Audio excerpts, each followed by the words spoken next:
Okay, so this video is going to be long, but it's also going to be basically my magnum opus. This is my final defense of Christianity that I think is foundational, powerful, and total in a way that,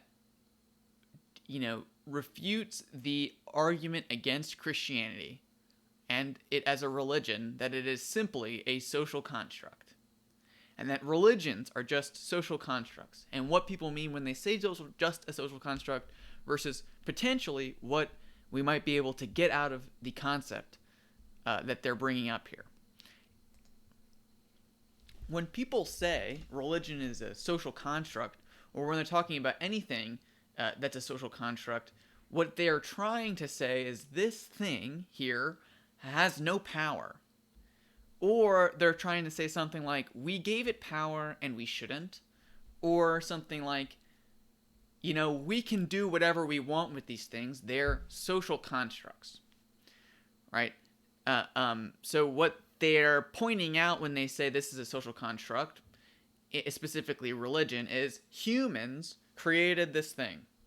Now, for someone who is interacting with this critique off the bat, there's kind of two ways of looking at it, right? One is you might say something like, well, from a totally cynical perspective, well, a hammer is a human construct, but if I want to build a treehouse, I'm going to need that social construct. I'm going to need that thing human beings constructed for a purpose. And I might describe that basically as kind of Jordan Peterson's perspective on religion, or not even Jordan Peterson's perspective. I'll get into that more later, but maybe the Christian atheist's perspective on Christianity, or someone who might be able to admire some of the functions religion has done, but doesn't think there's anything maybe objective there. It's like a hammer. It's totally within the realm of human imagination, right?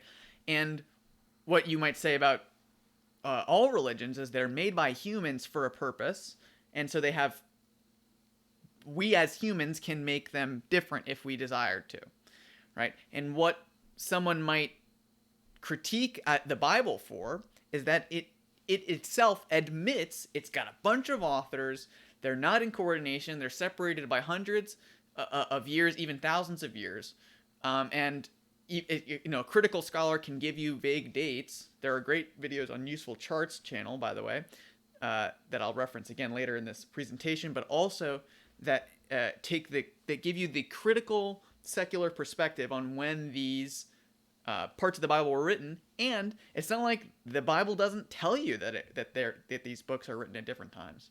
Versus, you might say, the Quran or the Book of Mormon, which claims, at least, if it's totally true, that what we've got here is one perfect version God gave his prophet, right? So each word was chosen carefully by an omnipotent creature to be perfect, and all the human was the recorder, or the person who could hand it to everybody else. And that's what the books of Moses in the Bible are, but maybe the Pentateuch, as it's called, but not a lot of the other ones. Isaiah or his scribes and apprentices wrote the book of Isaiah, and that's only one book in the Bible. Ezekiel, Habakkuk, the four Gospels are written by four different guys who were or weren't coordinating to some extent, depending on the books, right? It seems like there's a relationship between the Synoptic Gospels, but not the Gospel of John. What does that say? Is John's Gospel different than the other ones because he didn't have contact with the other authors, or because he did and he knew what they were going to put into it, so he didn't want to overlap? There's these personalities that come together to make the Bible, and so you might say, come on. The Synoptic Gospels are a great example of this. Come on, Joe. You're going to tell me that what I should do when I'm looking at these man-made books is trust that they're authoritative? They don't even claim to be word for word the Word of God. That's difficult, right? Human beings have all these kinds of mixed motives when they do stuff. So why would this book be untainted by those mixed emotions that I can't trust? You know, that's an interesting concept, and we'll definitely dive into that. Why would God, if he was omnipotent, not just drop these books from heaven, let's say, with the exact wording he wants us to have? Why would he use humans at all for this moral mission? What do social constructs tell us about humans? Is there a difference between money, like this little diagram has here, and value? So when we have money, the U.S. government, which is also a social construct, prints out these things called money, greenbacks, right, and tells you that they're $1, $2, $3, right? But what governments have to also contend with when they're printing these money is that when you have more of them, they're less valuable. The government can't force people to think of it as this kind of value, right?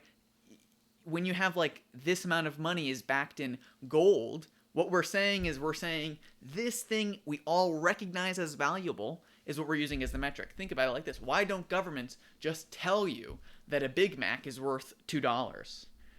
And instead they just print money, and then somehow we agree on the value of the dollar and the value of the Big Mac, and the money can be the representation based on its own scarcity and the power of our government and things like that. We do the approximating as a collective on what the value of the dollar is. And that's a complicated web people spend their entire lives studying to understand where we get that value from, right? So do we choose the value of the dollar, or do we discover the value of the dollar, or is it this weird mix? Does that matter? If there's any amount of it that is chosen by human consciousness, does that mean that it's not discoverable? But if there's any amount that's discovered, does that mean that it's not chosen? Right? What is the difference between something we construct versus something that's manifested through us? Lots of people will say something like gender is a social construct. Okay? We'll get more into that too. What we have to realize in the difference between a manifestation and a construct, right, is that there are some things that we know, okay, and there are some things we don't know. But there are things that we know, okay? So we know mathematical principles. We know that 2 + 2 = 4. And the things we know we don't know, right, like what dark matter does. We know that we don't know what it does. We have like all these questions that are unanswered about something, okay? And then there are things we don't know that we don't know. So there are probably lots of weird facts about planets far away. There are probably lots of facts about even things on underwater in these unique biomes that we don't know, but that we don't know. There's just all this ambiguity there. But there are also things that we don't know that we know. Right? So there are things we act out without being conscious of our knowledge of these things. Right? I've seen some diagrams talking about this epistemological concept, epistemology being the study of how we know things, right? That call this thing flat out bias. Now you have to say, is it really bias? I don't know. But bias, in a way, is a type of this, right? What people will say a lot of times is, you make decisions and you don't know why you made that decision. You don't have a good explanation, and yet you do it anyway. You act as if you know or believe something that you don't even know that you know or believe. You act as if you know this person, but you don't know them. You just have an idea about the generalized category of that person, right? You don't know that all Jewish people are like X, but you treat some Jewish people like X because you've made an assumption, right? And so you think you know something. But there are some things that we don't know that motivate our actions without our consent, okay? So our conscious mind is not choosing this belief, okay? And we don't even know that we have the belief, and it motivates things that we do, okay? And that can be scary, I think, to people. So they like to assume that that's not the case. But I think that the accurate critique is that those things have power. They have a lot of power. In fact, there are so many things in our society that we don't know that we act as if we know them. Okay?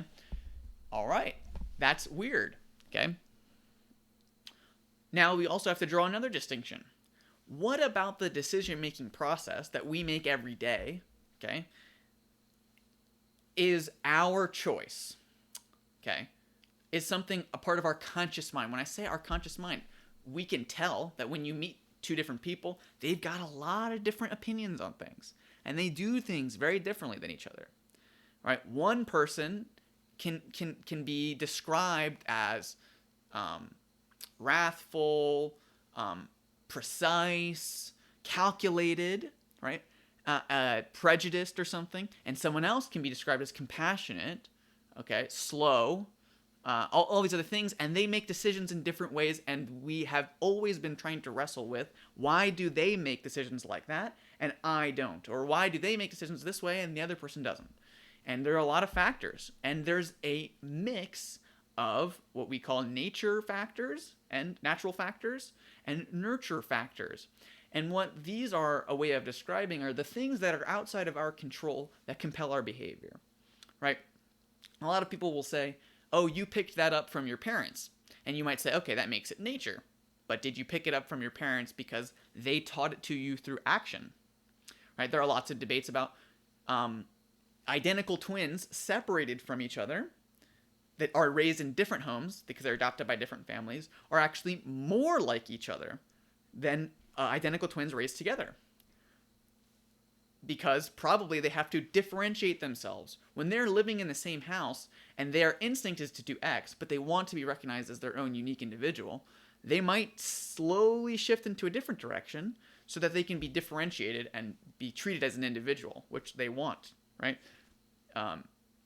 Siblings, there's a lot of scientific study about sibling order and personality traits people receive as based on their place in society. A statistic I love giving is that in World War II, they did all of this research about who was actually, all these soldiers fighting in World War II, American soldiers, which ones would actually aim down the barrel and shoot somebody.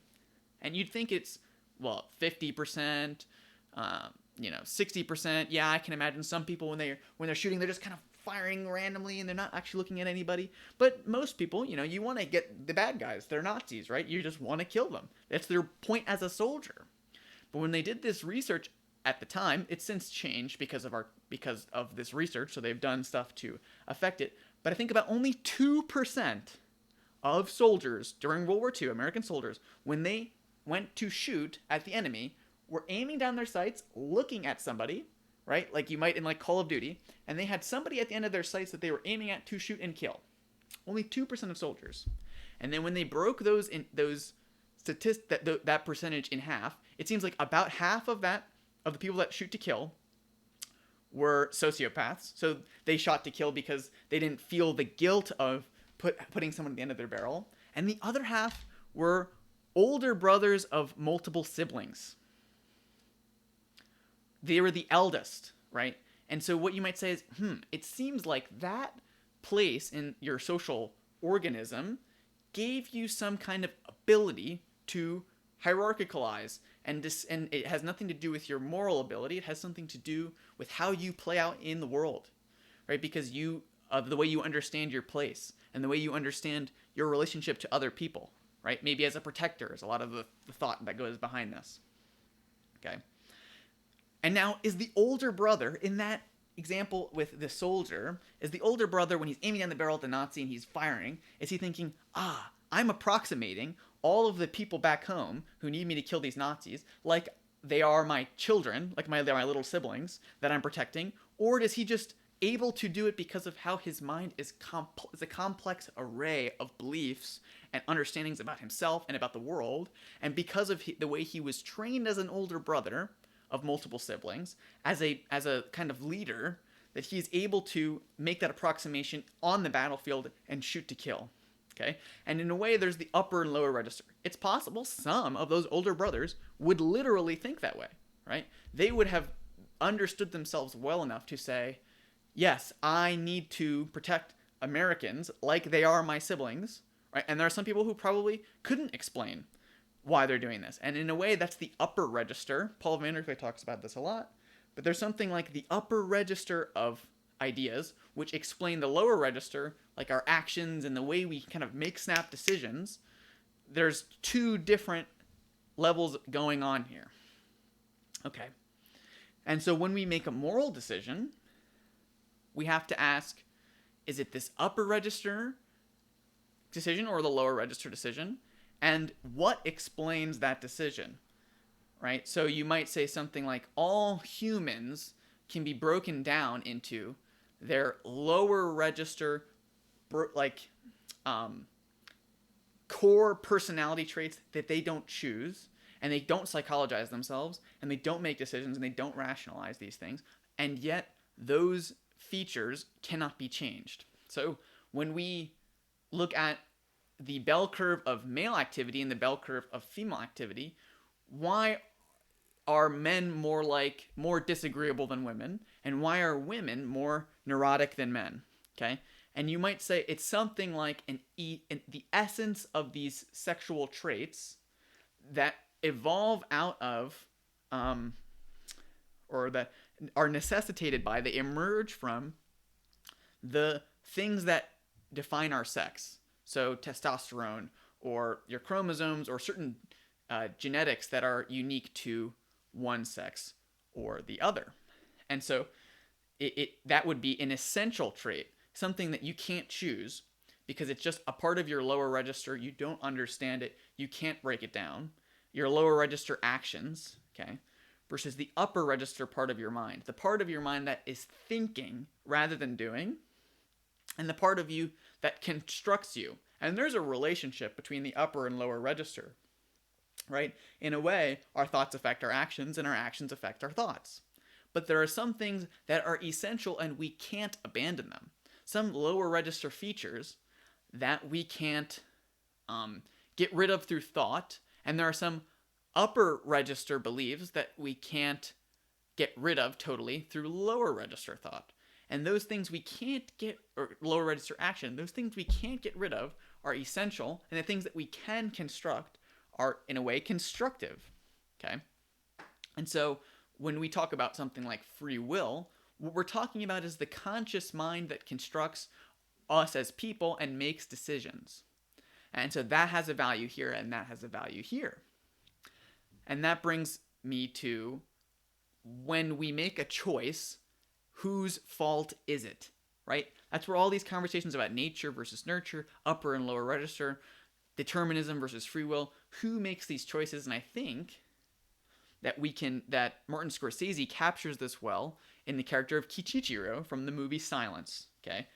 Kichichiro is helping these Jesuit missionaries who come to Japan to evangelize, rescue their former mentor, who is now captured by the Japanese authorities, and Christians are being hung and killed and slaughtered for being Christian.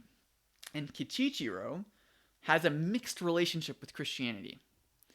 He understands it to be true, but he's afraid. So he's their guide while they're in Japan because he wants to help them. But whenever the authorities arrive in Japan, he gets scared of being associated with them and being killed. So he gives them up instinctually. And he helps sometimes the Japanese authorities, and sometimes he's compelled to help the Christians. Whenever he is encountered with the Christians after he's betrayed them, he begs for their forgiveness, he understands them to be true, and his mind changes immediately to be on their side again. He asks, these guys are priests, so he constantly is asking them to forgive his sins and to allow him to confess to them. And you might just say, well, why doesn't Kichichiro just pick one of those worldviews and live it out? It's almost like fear, in one sense, dominates him, makes him do something, makes him abandon what he believes, but he's also compelled to have this moral compass, right? And he can't get rid of either things voluntarily. He couldn't just say, I'm just going to give in to fear and have no moral compass, okay, and just be cool with the Japanese authorities. But he also can't say that I'm going to give in to my moral compass and I'm not going to be afraid of anything anymore. There are features of his mind, of his personality, that hijack his conscious mind all the time. And Kichichiro, I think, is an example of a character that it seems like he has no strength of will, he has no conscious mind to help any of his instincts. He's just a creature of instinct, okay, is the way he's portrayed in the film, that he just does whatever he's compelled to do in that moment. So he almost has no free will, it seems like, right? So what is Kichichiro deep down? Is he these compulsions, or is there somewhere deep inside there is a conscious mind waiting to emerge from him that is just very minimal and that is stronger in some of the rest of us, that is stronger in certain people who can say, I'm not going to listen to fear and I'm going to do what I know is right. Or some people who say, screw what's right, I'm not going to have a moral compass anymore because it's inconvenient for me, and they can get rid of it, right? So what we have to talk about here is that moral compass that we all have that compels us to do things against our conscious minds, against the other compulsions in our life, where do they come from? You might be tempted to ask, is morality, or moral compasses, are they constructed or essential? Do we have a say in what we find moral, or do we not? This argument can go on. This is basically the argument between moral objectivism and moral subjectivism. Morally subjectivism would say that it's constructed, and moral objectivism would say that it's essential. There's nothing that we can construct out of. Okay. But what we also have to be able to talk about these things, is how we come to have moral knowledge, and is that the same as constructing moral truths? I would say the basic moral subjectivist argument is it looks like different cultures have different moral values because they have all of these different factors, regional identity, history, conditions, which make them think into their moral world, right? And that's constructed by their human minds to fit conditions. But what do we mean when we talk about something that emerges from human social interaction? Okay. The question, the way that it was put in another great video by, I think, Local Distance, is water wet? Is a famous aphorism that really brings out what an emergent property is. Okay. Something that needs two things to exist, and it is created by the relationship between those two things. So is one molecule of water wet, or does it have to be that molecule of water and something else creating wetness? Okay. Gravity is like this. You wouldn't be able to observe gravity and the laws of gravity without two objects, and then the relationship between those two objects conveys gravity. Okay. And then what someone might say is, so without those objects, gravity wouldn't exist. But it's hard to know that for sure. So you might say, if there's no water in the room, there's nothing wet. Now that's true, but does that eradicate the principle that creates the emerging power of wetness from water? Okay, this is a very heady stuff, but it's valuable. And you might say, if nothing in the universe existed, would gravity still exist? Now, it wouldn't have the phenomenon of gravity, would never occur, but it almost seems like the relation, whatever would happen in any universe, as soon as two objects were created, there would have to be some relationship between the two of them that would convey the way that they operate in the physical world in comparison to each other. To me, when people say, yes, but those two objects create gravity, or those two water molecules create wetness, or the water molecule and the other object create wetness, construct wetness in a constructivist sense, it's almost like there's this mighty river, and in the river, two little water molecules look at each other, and they say, "We made this river. Because without us, there would be no river." However, anyone who knows how rivers actually come about, the water molecules, you might say, have no say. They have no animating power to create rivers. What creates rivers are gravity and topography and all these other things that compel the action of the water to cut these rivers into the world and to the flow, and gravity will constantly keep rivers flowing, okay? But while, yes, there would be no river without the water, okay, the water does not create the river. The water is acted upon by the river, okay? So what does that mean? It means that that if you look at what people say when they say morality is objective versus morality is subjective, they're taking it from the perspective of humans, okay? Something that is the subject of a sentence is the thing doing something. So the subject verbs the object, I eat the bread, okay? But the object is the thing that's getting it done to them. So when we say morality is subjective, humans are the subject, okay? We dictate what morality is, okay? Versus if morality is objective, humans are the object. Morality tells us what to think, feel, and do, okay, from outside of us, okay? In the same way that the water molecules in the river are objectivized, they're the object used to create the river by the subject, gravity, topography, all the other stuff we talked about before, okay?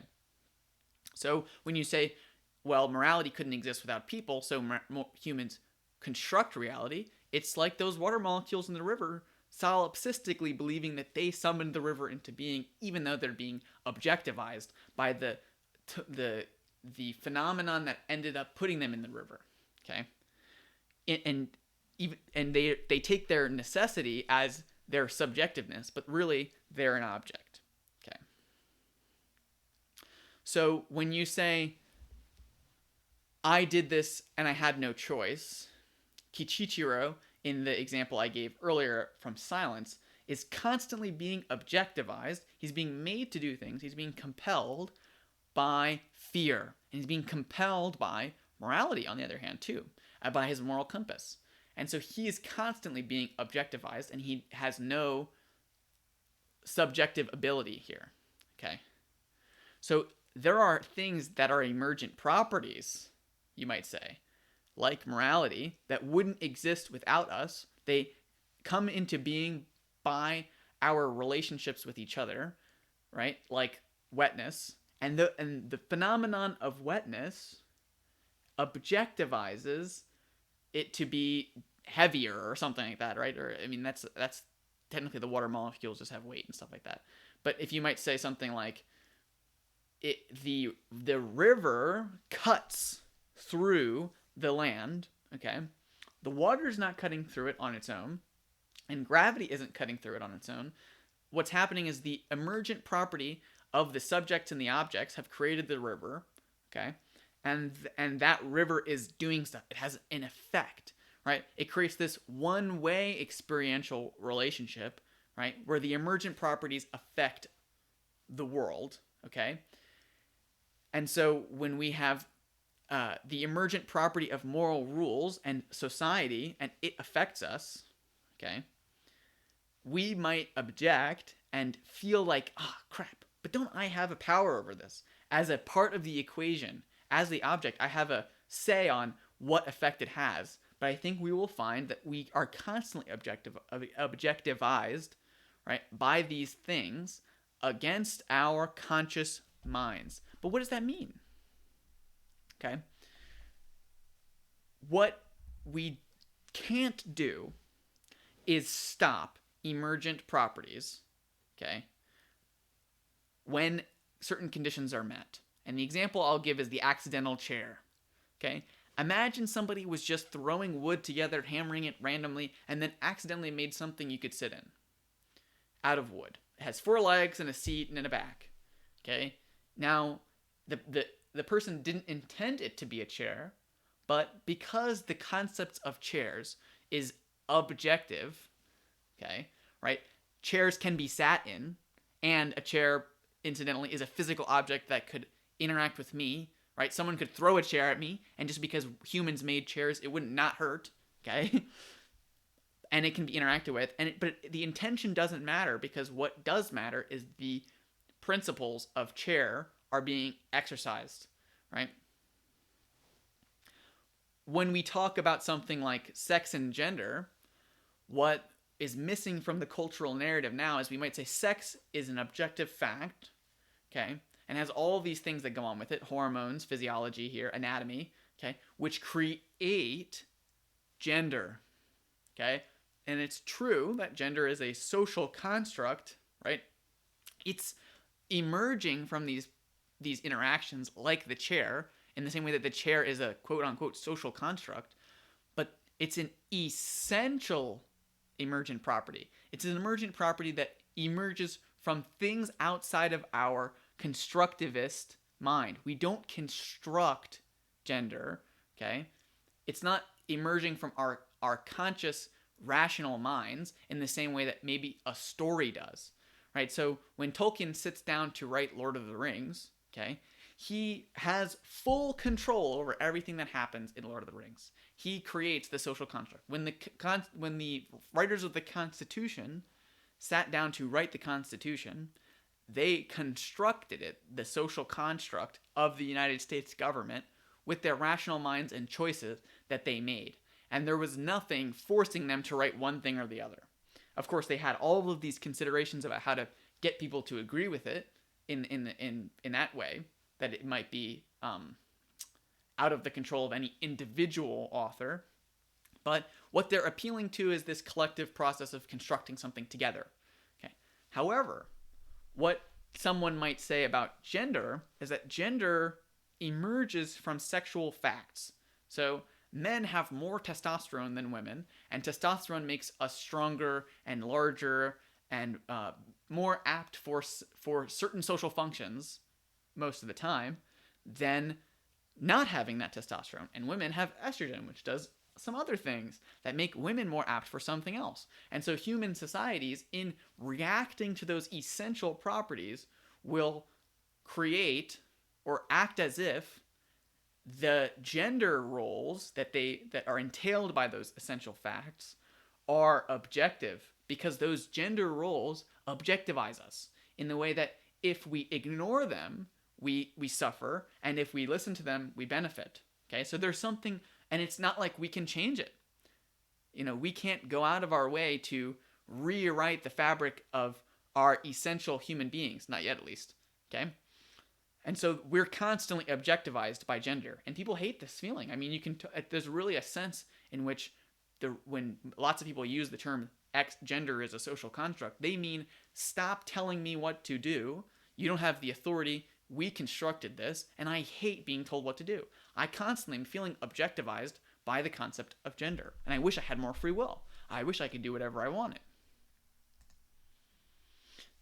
Now, an anticipated issue, I think, once describing the way that these emergent properties have objective power over us, like morality, and so then in that way, moral rules objectivize us because of our conscience, like Kichichiro, who didn't want to see people die, and all of these societies who are reacting to the objective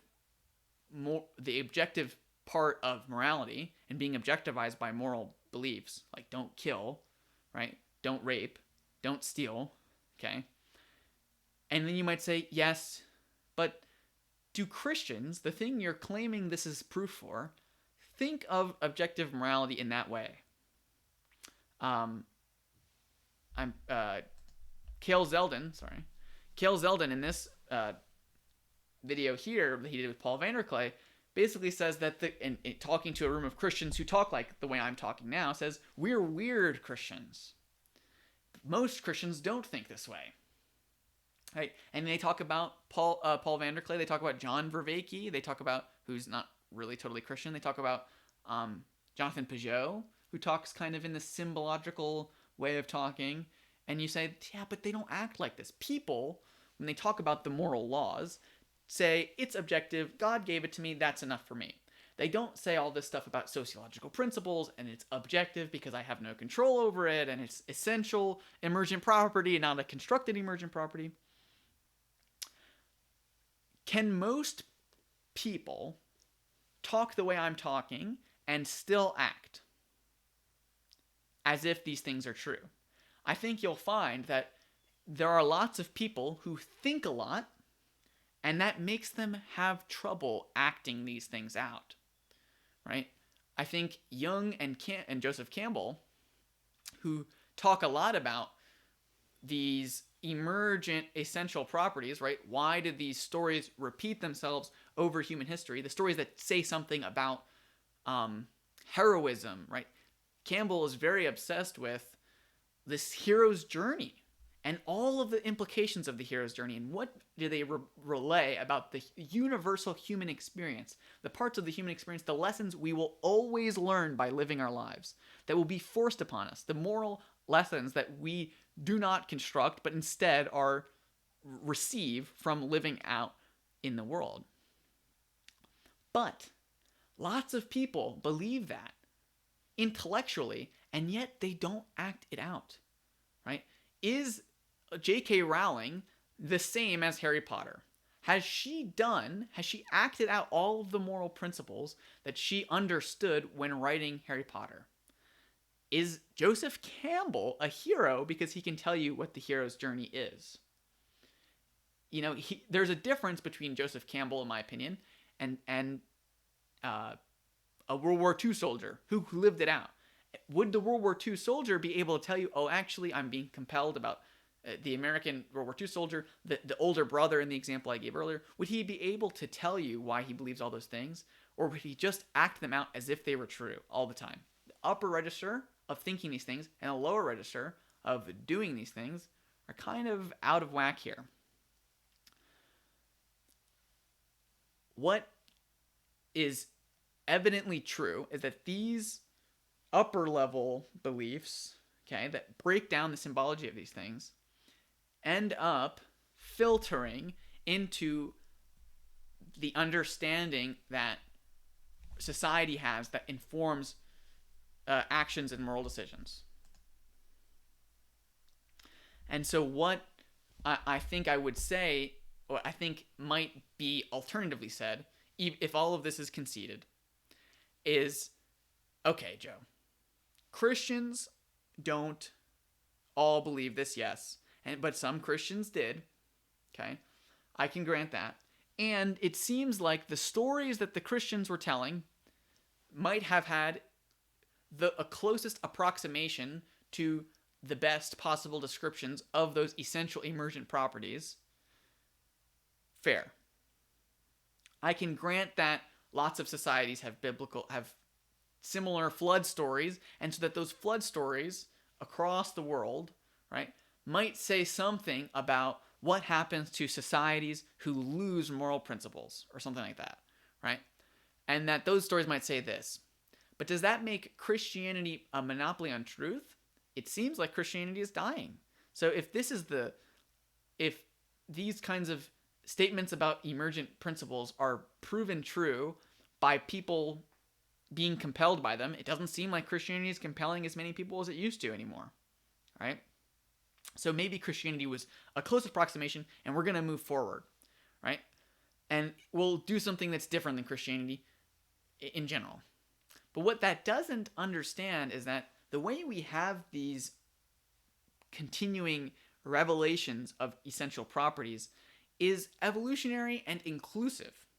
When Christianity was born, it didn't reject Judaism, which it came out of. It accepted everything Judaism said and built onto it, okay? When Islam and Mormonism and other big world religions, okay, came out of into being, they took with them the things that they already believed and added to them. They didn't discount them. Think about the relationship between Buddhism and Hinduism. Lots of Eastern religions have this too, where these new religions have to have a way of compartmentalizing and accepting all of the previous beliefs of this essential of these they just have to have a way of accepting all the descriptions up to now. They don't retroactivize and change them and go some completely new direction. Okay? They almost never do this. Lots of big religions evolve, but none of them start from scratch. Okay? So if there's going to be some kind of movement that's better at being moral in some way than Christianity, it is also going to be Christian. It's not going to reject Christianity and move on to something new. Okay? This is the way that all revealed knowledge works. I use the example a lot of times when I try to compare having religious beliefs to having beliefs about physics, and I use the word Newtonian physics. When people built on Newtonian physics, they didn't say, let's start from scratch and build something new and build new communities or new ways of thinking by rejecting Newtonian physics. They built onto the expectations and the true parts of Newtonian physics and created something like Einsteinian physics. Okay? And Einstein didn't say Newton didn't know what he's talking about. Okay? Newton was still more correct than all of the other people at his time. It's just that someone using and building off of those principles could go further with it. And that's how all revealed knowledge works in our world. It builds, and we don't. It doesn't really change. I mean, people have this idea that,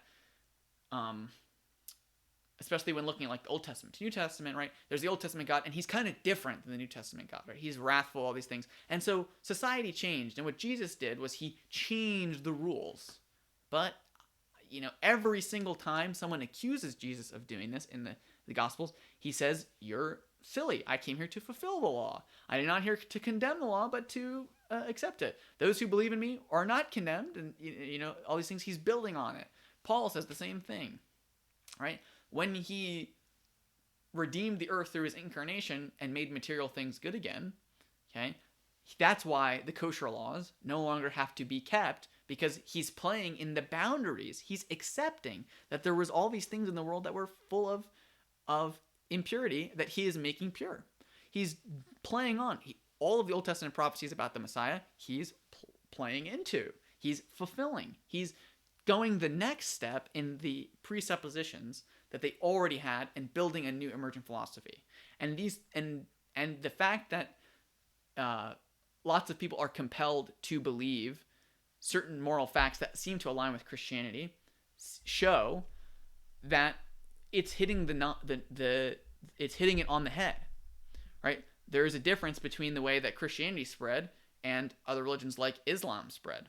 Okay, it's hard to say that the early Christians were compelling people by force of power to believe what they believed, and instead they were appealing to something like people's moral instincts. When you saw Peter or Paul or any of the Christian martyrs die for what they believed in, the observers were converted by something like their moral instinct. Wow, these guys will die for this belief. That must mean something about it. And today Muslims do that as well. They use the power of self-sacrifice, a moral valuable thing that we can identify and recognize, okay, to demonstrate the truth of what they're saying. Okay, so people are compelled by some kind of moral instinct to agree with the claims of the people that use these moral arguments and it's not institutional power or something like the imposition of someone's will against other people. Now, morality is not the only objectivizing force in the world, okay? These martyrs who took advantage of our moral instincts to insist on their moral truths, okay, could be doing it for other reasons. The reason I point out the difference between Islam and Christianity is there were probably lots of people in the history of both religions who were compelled to become Christians through fear. Right? People are compelled to do things because of habit or cultural expectations, or they're tempted to do it. And none of these are the free will choice that you have in your life. Okay? What all of these religions seem to be saying is there's your conscious will, and you have to choose the right thing. You're going to get this moral compulsion. You're going to be compelled by God to think something, to do something, to know something's right. That's what the received law in the books of Moses are. Leviticus is telling you what the moral compulsions are, and you'll feel guilty when you do the wrong thing. Okay? That's your moral compulsion. What you have to have, which Kichichiro in silence doesn't have, is the power of will to choose which compulsions you want to listen to. Okay? Almost all religions agree on this. You need to have this kind of moral discipline to be able to be a good person. Okay?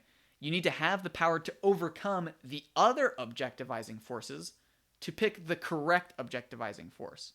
Okay? Versus maybe a Stoic or a more modern belief, which is, or existentialists might say it like this, right? What we want to do is get rid of all objectivizing forces and just dominate our personalities and our decision-making process with our conscious will. Okay? But even when you break down your conscious will, it can be divided into little sub-personalities. Different things, parts of you believe different things. And so what you'll find in our modern society, where we try to get rid of everything that objectivizes us and make everything subjective, is that we have total discord in our minds. Because even our conscious will is not united. And so what we have to do, and this is what Christians mean when they say you have to unite yourself to Christ, Christ being the agent of God's will on earth, okay, who is the embodiment of the Word being God's creative force, who is the embodiment of the law being the moral compulsions, right? So God's creative force, something like we're putting the world back together again, is embodied in Jesus, okay? You have to unite yourself to that compulsion, that creative force, right? This is where the idea of monergism comes up in theology, right? We are compelled by God to be moral. We don't create morality by picking it, right? That's Pelagianism, which is condemned by most Christian communities. The idea that we do good works that are in themselves, emerge from us, that are valuable. All Christians, Catholic, Orthodox, Protestant, agree that the source of all good is the working force in our hearts of God. And that's what the moral force of the universe is, that all these religions are identifying. Okay? And you have to use the objectivizing power of the moral compulsion to beat out the other objectivizing forces in our society. Okay? That's the religious belief that you can't reject. That otherwise you have no morality. Okay? So what are we trying to achieve when we say that we want that impulse to win? Okay? If that moral impulse is Christ, okay? If that moral impulse is the same as the Word and the law, what that is the remaking of the world into God's creation order, okay? What we have to do is that those other objectivizing forces that we all share because of the emergent properties of our essential characteristics, okay, they are often personified, okay, as other gods. This painting does it very well. What Christ will do, what the moral impulse has to do, is become victorious, okay? But why? And the Bible gives an explanation for this too. What it says is there's this creation order that is the way the world ought to be. And now the world is this way. And so what you do when you listen to that perfect moral impulse, okay, is that you rebuild the world as it ought to be. The is-ought distinction is the core of all moral claims. If you say, we ought not to kill people, that's because it will be good that no one kills. And the only reason you even say we ought not to kill people is because people do kill other people. They murder other people, right? And you might even say the distinction between murder and kill, which lots of languages have a distinction, Hebrew does, where the commandment is concerned, is that, there's types of killing that ought to happen, and there are types of killing that ought not to happen. Okay? And what does that mean? Why? And so this gets into conversations about consequentialism versus act morality. So are things moral because the act itself is good, or because it has a consequence that is good in the world? And what is kind of true about that is that both are simultaneously true in a true version of morality, because what you're doing when you do a moral act is you're recreating the world in intentional order. And if everybody didn't murder, okay, then the world would be a better place. The consequences would be good. Okay? But also you would be better because you're doing a good act in not killing, or in self-defense, stopping somebody else from killing somebody. That's a good act because it's stopping, okay, evil from entering the world. And what is happening when God gives us moral messages, when he gives us this moral compulsion, what happens when he gives us the rules of the Bible is he is helping our moral instinct. He's outlining it. Angel means messenger because it's delivering to us in lots of ways, and this is a motif that recurs throughout the Bible, is that it's delivering that moral impulse to us. And it's not something that we construct, but instead that we receive. That Moses receives the moral law is key, and not that a bunch of guys sit in a room and devise the moral law. Even the Romans had this idea with things, with their moral order, their political order being sacred, because it was received by the gods.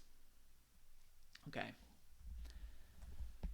The way that we talk about all of these things, right, because of that upper and lower register distinction, because of that conscious mind, essential mind distinction, is we use symbological language. That's what we do when we talk about angels and we talk about all these things, okay?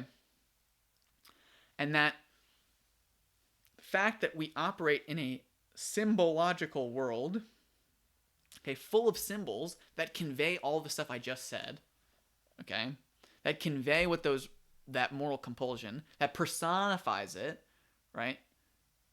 That is a key part of social interaction, because those symbols are also emergent properties, okay? And so what you might say is emergent properties can snake. So when I'm dealing with the emergent property of fear, okay, but the now relationship between me and fear creates the social construct I construct as a demonstrative principle, something like Phobos, which is the Greek god of fear, which is personified, okay?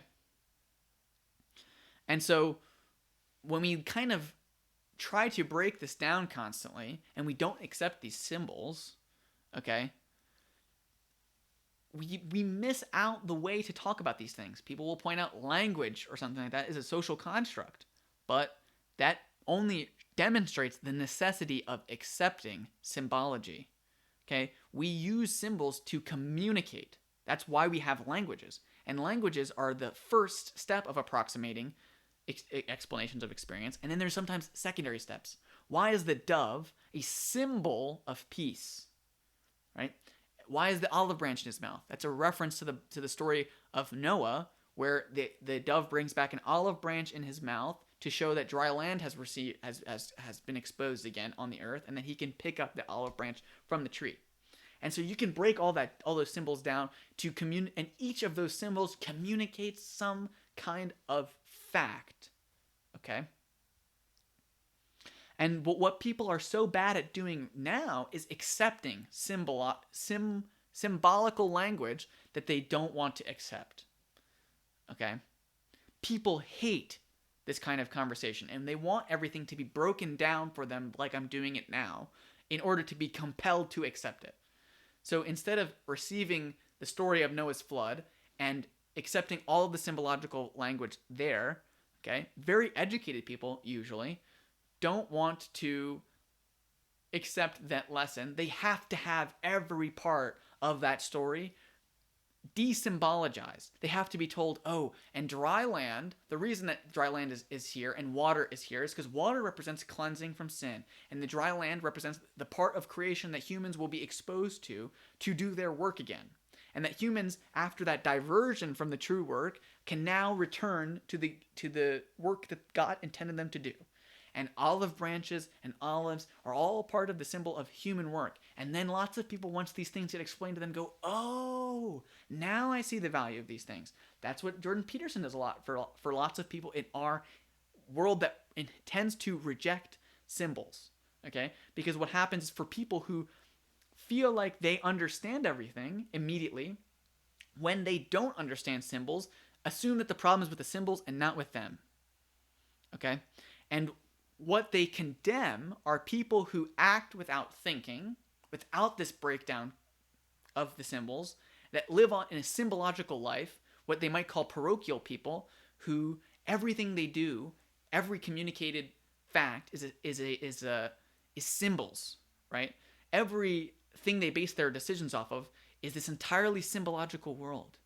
I think Dylan Mulvaney and the controversy surrounding Dylan Mulvaney show how lots of people understand all of these symbols. Why do people get mad when Dylan Mulvaney is the brand of a Bud Light?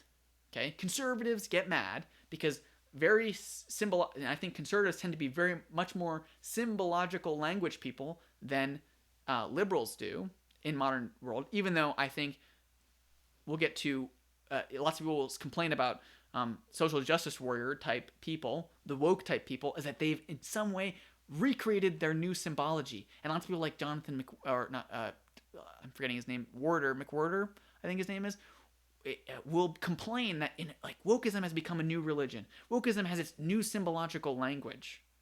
Okay? And in the same way that conservatives get mad when Dylan Mulvaney is chosen as a spokesperson of something like Bud Light, a lot of people will talk about how this is, in its own way, another symbol, because the symbol of the Bud Light logo and beer and all these things is something working class. It's something that is popular in conservative circles. And so it feels like the symbol of Dylan Mulvaney, who has become also a symbol of this caricaturization of womanhood, this appropriation of womanhood, this rejection of biological sex as objectivizing, right? All of that stuff is happening when they say that she is now, or they are now, or he is now, depending on who you are, right? That this symbol is invading our symbolic space, and we want to get it out of here. And so they try to, they're gonna boycott Budweiser. They're gonna reject the symbols that you're putting into their symbological world. And the other thing is happening also on the other side. Progressive woke people also have their own symbology, and they like the idea of their symbols dominating the world dominating antithetical symbological spaces. And you might say, this is so silly from the outside. You might look at all these things like, who cares if Dylan Mulvaney is a spokesperson? Who cares? This is one person. But Dylan Mulvaney isn't one person. Dylan Mulvaney is a symbol. And you might say, oh, that's horrible. What happened to the individual there? They just got lost in this symbol. And it's like, that happens all the time. That happens all the time. People, despite themselves, become symbols for other people. Things constantly are wrapped in relationship to facts against their will. Okay?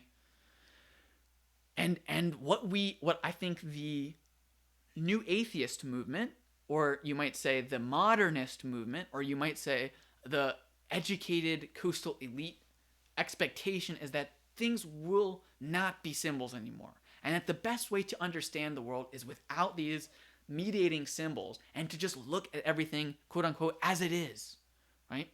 And to reject a kind of symbological legalism, a symbological fear. Think about how all of the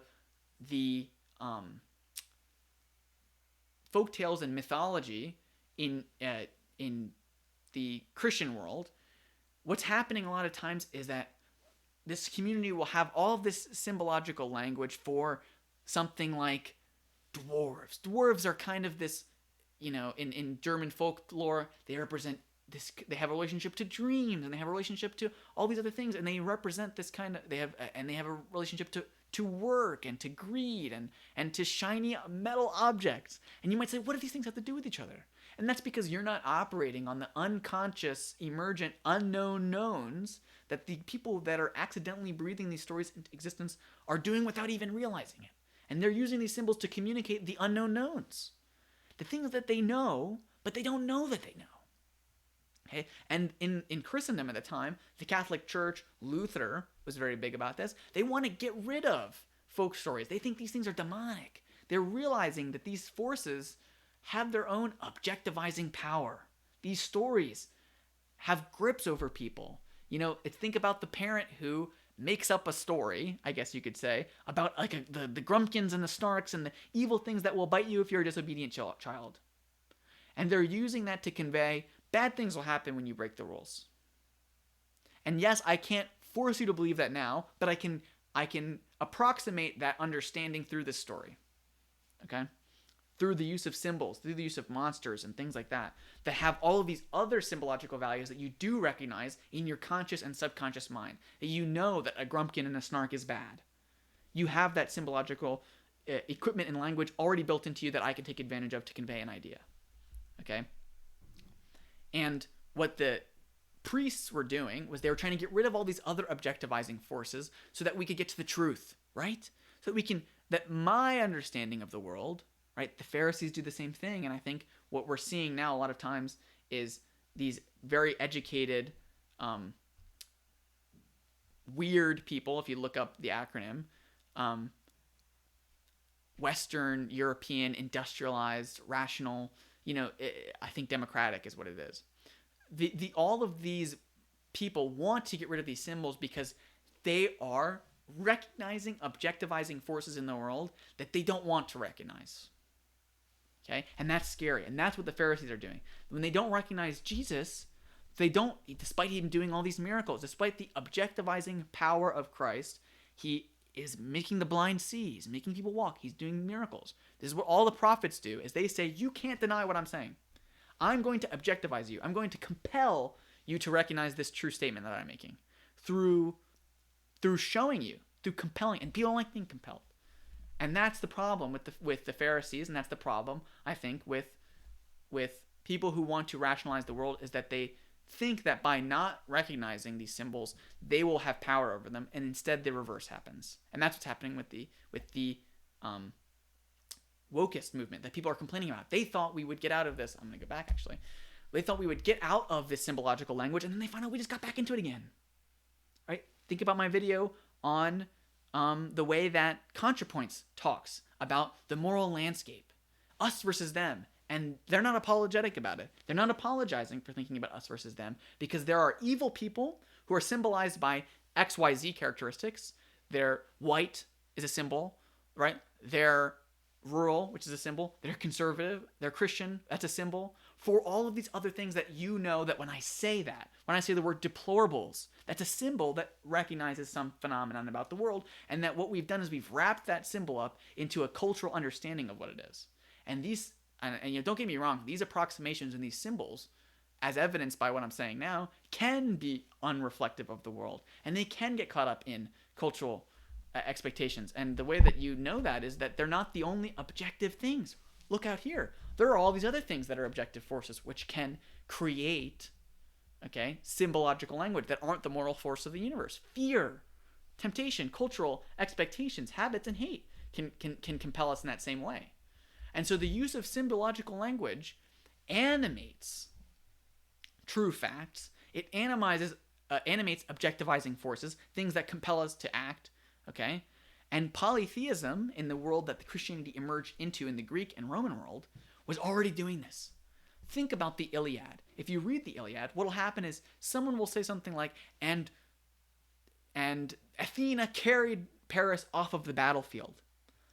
Now, what that is that Athena is wrapped up symbology of something like, the military grace, okay? And so something about the tide of the battle is decided by Athena, who's the symbol of the objectivizing forces of the battle. So much so that the reason that it doesn't just say, and Paris decided to go off the battlefield, is because Paris was compelled. Okay? Paris didn't decide. Okay? And the way that these polytheistic people understood the world as having all of these objective forces around them, and that they needed to be appeased to, right? Think about it like that. They need to offer sacrifice to the god of pestilence because they don't want pestilence objectivizing, okay, their field, their farm. They want it to stay away. They want it to stay in my control. So they have to say, they approximate it, and then they make up all these traditions around these personified embodiments of objectivizing forces. That's why they're gods, right? Because they objectivize us. And strong individuals, heroes, are demigods because they impose their will on other people, right? Kings can be demigods. They're in our world, and they're undeniable, and they have choices, and they are subjects in that subject-verb-object thing, but they have this objectivizing power, and you can't deny that. And that's why we do this. That's why we play these games with myths, is that we explain these objective, complicated things in packageable ways, okay, for people to act out these things and to recognize them productively. That's what mythology is for. It's a language we use to communicate true facts, okay? Not just facts that become true because we've mythologized them. They are already true, and we mythologize them because of their power. Okay? And I think that what's happening is we say Christianity is gone. Christianity is dying because what Christianity wasn't able to do for the Western people who expected it to solve all of these problems was to survive the desymbolization. Think about the arguments between young Earth creationists and old Earth creationists. A lot of times young Earth creationists say, you can't say this is an abstract. You can't break this down for me and then expect all the other stuff to be just as authoritative. You have to keep the symbols as literal because they have to have power. And they have a good argument. If you look at all of the churches which were comfortable with symbolizing and understanding the Genesis story as just a symbol, the ones that were comfortable with it eventually symbolized all of these other things that aren't meant to be thought of that way, in a not literal way. Because what they don't understand, that I think this emergent intellectual dark web is animating for people, is that these symbols aren't just symbols. They're not social constructs. They're, in the way that people who use the word social construct are trying to dismiss social constructs, is that they're language communicating true facts. In the same way that when I say, I kicked you, I'm communicating a phenomenon that actually occurred if I kicked you, right? And so what we have to do by quote-unquote symbolizing and then desymbolizing Christianity is we show what these symbols mean for the people who they weren't good enough for, the people who don't speak symbol languages because they've been educated out of symbolic thinking. And you have to say, yes, the story of Noah, like I was talking before, it's got all these things wrapped into it, and it means all these things, and it communicates all these true facts through these symbols, okay? That's basically the job of a pastor or a priest or even an imam, is he says, here's all the symbols in this book. You might have read it on your own, okay? And you might have been confused. Let me unpack it for you. Let me make it real for you. Let me make it practical for you. And that's why, in a weird way, people like Jonathan Pageau and Jordan Peterson and Paul Vanderklay and all of these guys in the IDW are reviving Christianity. Because what they're going to is this new, educated, modern worldview. Lots of people have said, I was a new atheist. And this is so true about me. I was a new atheist. I was the guy who didn't like symbological language because I thought of it as objectivizing non-objective things. Or treating them as if they were objective when they weren't. And what I was helped to see that brought me back to faith and eventually to Christianity is that these objective forces exist even if we don't symbolize them. And they compel you to do things. People that aren't compelled by moral language are called sociopaths. It's like a microscope, right, that we use to look through, to examine single-celled organisms, okay? We need microscopes, but sometimes microscopes can be flawed. And the way we know they're flawed is that they don't do the job they were supposed to. And so when we say, as we have been able to for a long time, this person is a villain, this person is a sociopath, this person is whatever, what we're saying is they're a broken microscope.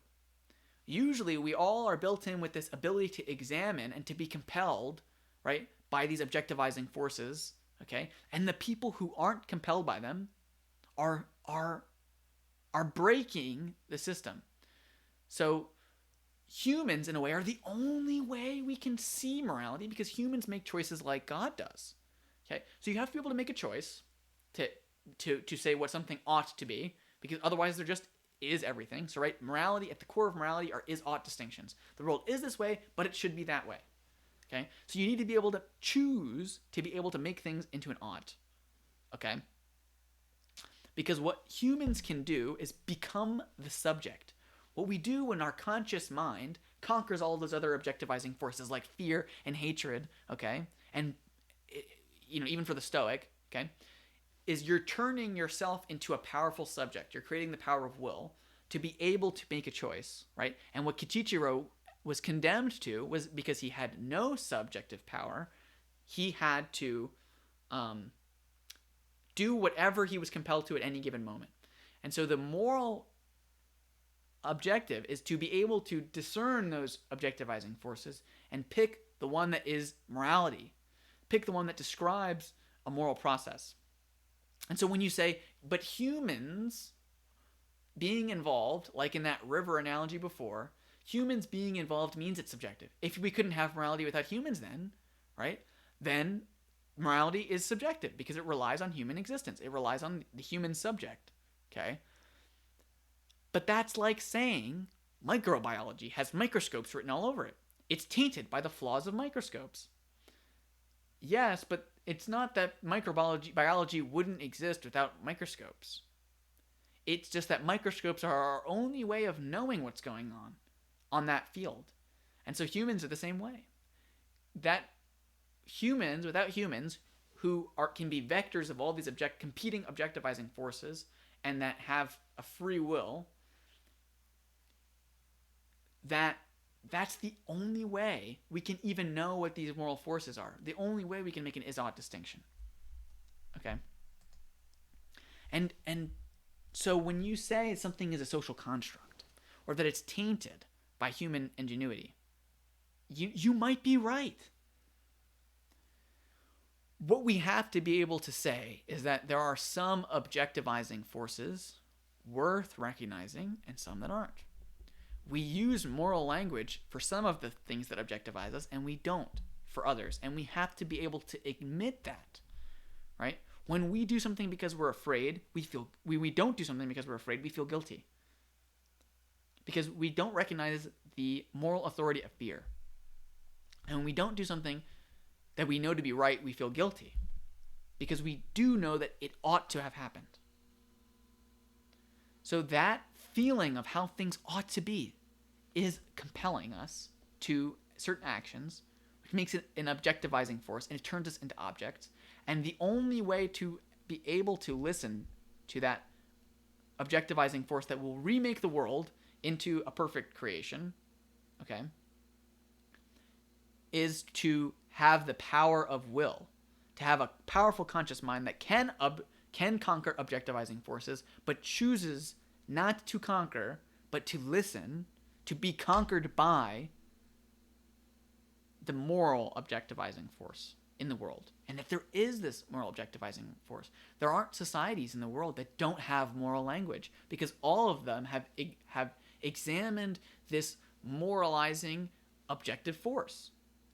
And it seems unique to humans. I don't think other animals who have a lower level of consciousness can recognize that objectivizing force in the same way. And so when you admit that there's something objectivizing us from a moral perspective, you have to have an explanation for that. And that is a concession of objective morality. And then once you concede that there's an objective morality, okay, then you have to have an explanation for that, or then there would be an explanation for that. And so this is the road that has brought, I think, so many people from the modern the people that are westernized elites. This is what brought so many of them back in the past 10 years-ish to Christianity. Less than that, right? That's the Jordan Peterson revolution. That's the IDW revolution. right? That's why you get more people now, I think, saying morality is objective, even atheists. And following those trains will make us religious. Now, you might say someone could use this to become Muslim or Jewish or Hindu. Yes, but that's the same way that you're picking a physical law because you have to recognize that people are compelled by physics. And so you have to have an explanation. And so once we're on that road making explanations, that's when I can start talking about how Christianity beats out these other explanations. But you have to have this understanding that you got to explain something. This is the thing you have to explain. The moral impulse. And if evolution makes us moral sometimes, right? Why? Is everything that's beneficial to our moral instincts beneficial to evolution? Yes or no? If it's not, then what's going on there? And that's where we have to start. It's a long video, but I hope that it was helpful in explaining why morality is objective and what that means and unpacking that. I hope you like this video. This has got to be my longest video. I hope if you made it to the end, you're obligated to like and subscribe. I'll go on for conversations later, probably about if you can accept that morality is objective, what will make you Christian? I get that question a lot too. So I will have to make something about that later. But this, I think, is the necessary first step. There are lots of other explanations that explain moral objectivity. That's totally true. It's not like you make moral objectivity and then become Christian. But it's the entailment, I think, of when you really think these things out. And you've got to. All right. Thank you so much for watching. Bye-bye.